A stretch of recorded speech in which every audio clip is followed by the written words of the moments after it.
मेरा नाम डॉक्टर असमा नवीद है। मैं कंसल्टेंट नेफ्रोलॉजिस्ट हूँ, यानी माहिर अमराज गुर्दा। आज की वीडियो में हम आपसे बात करेंगे किडनी डिजीज में डायलिसिस का क्या रोल होता है। उससे पहले ये जानना जरूरी है कि गुर्दे हमारे जिस्म में क्या काम करते हैं। गुर्दे हमारे जिस्म में गैर जरूरी मवाद, टॉक्सिन्स, गैर जरूरी पानी और एसिड को खारिज करके खून की सफाई का काम करते हैं। और अगर दोनों ही गुर्दे अपना काम करना छोड़ दें तो इस अमल को मसनूई तरीके से करने को डायलिसिस कहा जाता है। डायलिसिस की दो इकसाम हैं, हीमोडायलिसिस और पेरिटोनियल डायलिसिस। हीमोडायलिसिस यानी मशीन के जरिए खून की सफाई, और पेरिटोनियल डायलिसिस यानी पेट के अंदर नाली डाल के खून की सफाई का काम करना।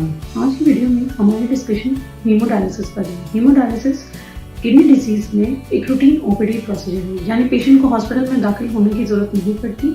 पेशेंट को हफ्ते में 2 से 3 बार हॉस्पिटल विजिट करना पड़ता है और हर हीमोडायलिसिस का सेशन 3 से 4 घंटे लेता है। इस दौरान पेशेंट अपना रोजमर्रा का कोई भी काम, पेंडिंग काम कर सकता है, जैसे मोबाइल पे बात करना, लैपटॉप यूज करना, टीवी का इस्तेमाल कर सकता है और साथ में न्यूज़पेपर या कोई बुक रीडिंग कर सकता है। और ये सारे पेशेंट की जनरल सिम्टम्स और एसोसिएटेड कॉम्प्लिकेशंस पर डिपेंड करते हैं। अगर पेशेंट स्टेबल होता है तो वो अपनी रोजमर्रा की मामूली जिंदगी भी कंटिन्यू साथ में कर सकता है। ओपीडी से डिस्चार्ज होने के बाद वो बिल्कुल अपने ऑफिस ज्वाइन कर सकता है। 3 से 4 घंटे का सिर्फ गैप होता है। अब ये जानते हैं हीमोडायलिसिस होती कैसे है। हीमोडायलिसिस में पेशेंट का ब्लड एक मशीन की तरफ भेजा जाता है, जहाँ एक फिल्टर लगा होता है और वो फिल्टर खून की सफाई का काम करता है और वही खून साफ होकर फिर वापस पेशेंट के जिस्म में उस मशीन की मदद से भेजा जाता है। इस पूरे अमल को हीमोडायलिसिस कहा जाता है। हीमोडायलिसिस के लिए पेशेंट की गर्दन या टांग में एक प्लास्टिक की ट्यूब डाली जाती है, जिसे डबल ल्यूमेन कैथेटर कहा जाता है। ये कैथेटर आर्जी तौर पर डाली जाती है, जो ज़्यादा से ज़्यादा 4 से 6 घंटे तक चल पाती है। और अगर पेशेंट को लंबे अरसे के लिए डायलिसिस की ज़रूरत हो तो पेशेंट के हाथ में या बाजू में एक फिस्टूला बनाया जाता है, एवी फिस्टूला, जिसको अमूमी ज़बान में बटन या कनेक्शन भी कहा जाता है। और उसी के ज़रिए पेशेंट का ब्लड मशीन की तरफ भेजा जाता है और उसी के ज़रिए ही पेशेंट का ब्लड वापस मशीन से पेशेंट के ब्लड में ट्रांसफ़र किया जाता है। हीमोडायलिसिस कब करनी है, ये एक नेफ्रोलॉजिस्ट बेहतर तरीके से डिसाइड कर सकता है।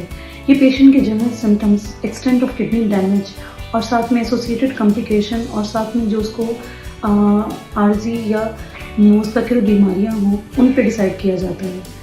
ये पेशेंट का एस्टिमेटेड जीएफआर हमें बताता है कि पेशेंट के गुर्दे कितने % काम कर रहे हैं और उसको डायलिसिस की नीड है या नहीं। यूं तो हीमोडायलिसिस की ज़रूरत आर्जी गुर्दे फेलियर यानी एक्यूट किडनी इंजरी और दायमी गुर्दे फेलियर यानी सीकेडी में पड़ती है और इनकी बहुत सारी वजूहत हो सकती हैं, जैसे ब्लड प्रेशर, शुगर का होना साथ में, और इसके अलावा गुर्दे की छलनी के कोई मसले, और स्टोन डिजीज़ अगर बहुत अरसे तक और उसकी वजह से गुर्दे फेल हो गए हों, और इसके अलावा भी बहुत सारी बीमारियां हैं गुर्दे की जिसमें हीमोडायलिसिस की ज़रूरत पड़ सकती है।